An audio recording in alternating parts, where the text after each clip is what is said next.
Shoujo is a demographic that typically targets girls ages 12 to 18, however, as a 23-year-old male, I absolutely love shoujo series. Shoujo just has this way of storytelling that is very different from everything else that comes out in the anime and manga sphere. Shoujo has, in my opinion, some of the most diverse stories, and they tell them in some of the most unique ways. Of course, shoujo has its tropes like everything does, but there's just a way that the storytelling is done that really compels me. So that is what this video is about, so strap in and let me tell you about what makes shoujo anime and manga so good. Shoujo stories are often more grounded than shonen. I can't say that against seinen, but definitely shonen. Even the fantasy stuff in shoujo often feels a lot more grounded in reality than a lot of the shonen stuff. Not that that is a detriment to shonen. That feeling has left for some great stories on its own right, but shoujo has this ability to turn even the most crazy of situations into something more grounded. It's actually insane. Even the comedy in shoujo is more grounded and not as absurdist as it is in shonen. We do definitely see some crazy jokes and things play out, but shonen comedy sometimes is just some of the most out-of-pocket shit ever that makes it really hard to even laugh at because it is just that absurd. But that is not the case here. The groundedness of shoujo stories is one of the biggest factors as to why I love shoujo so much. Shoujo stories are often way more emotional than any other demographic.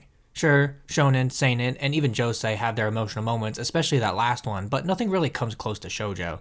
Shoujo stories do such a good job at getting you invested and making the emotional moments hit extremely hard. This is from a multitude of factors, but one of the main reasons is by how shoujo writes its characters. Shoujo is much more character focused than any other demographic, which are more story focused.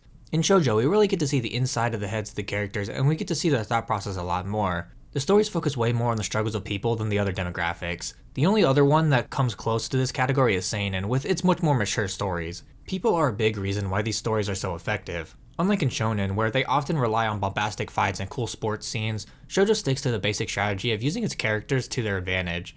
That is why a series like Yona of the Dawn hits so hard.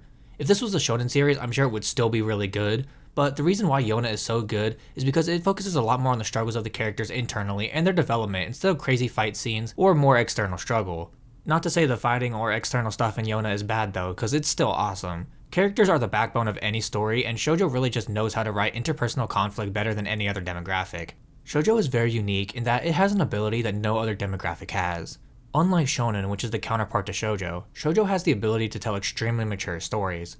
There are some mature stories in shonen as well, but not to the same degree. Most of the time, if you are going to write a mature story with a male audience in mind, you write a seinen manga. But not with shoujo.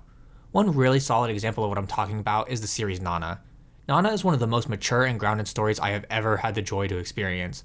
This series does not hold back on its darker and more mature themes, and you would think that this would be classified as a josei, the female counterpart to seinen, but in reality, Nana is a shoujo manga. But you can put its storytelling on the same level of maturity as series like Vinland Saga in the seinen demographic.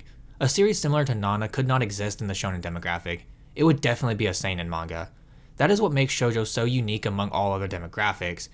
It has the ability to write extremely mature and compelling stories, but it also has the ability to write stories a little less mature and more like what you would see in a shonen, which is why shoujo is awesome.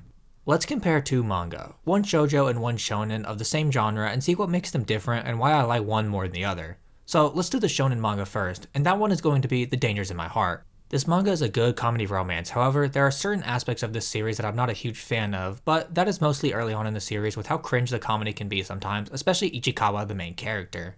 The series is super wholesome, and there really isn't all that much conflict, so it just makes for a really nice wholesome read, and the anime is amazing as well. But it does get held back by the cringe, however, it also enhances the story because what middle schooler wasn't cringe? So, for the shoujo manga, I found a pretty good comparison in Kimi ni Todoke. This manga is also extremely wholesome, however, what this manga does that The Dangers in My Heart doesn't do is add conflict. Sawako is always having to deal with something that gets in her way of a nice relationship. Kimi ni Todoke has some comedy elements in there as well, but it isn't that cringe. There are definitely some moments that can be, but I think the comedy is done better. And that comes down to my last point, which will be the difference between the two series together. The Dangers in My Heart is exclusively told through Ichikawa's perspective. We never get to see anybody else's thoughts on things, but in Kimi ni Todoke, alongside most other shoujo series, we get to see the perspective of multiple characters even if the story is still mostly told from Sawako, or any other main character's perspective. This sets these series apart and gets you really invested in the characters as people and not just as characters on a page or on screen. So that is why I think shoujo is awesome. Of course, I like all anime and manga, but shoujo is just in a class of its own in uniqueness and the more character-driven plots. So that was the video. If you liked it, maybe think about dropping a like, and subscribing as well, it helps out a ton. And if you do decide to join the community, I guess I'll see you next week with another video. Bye!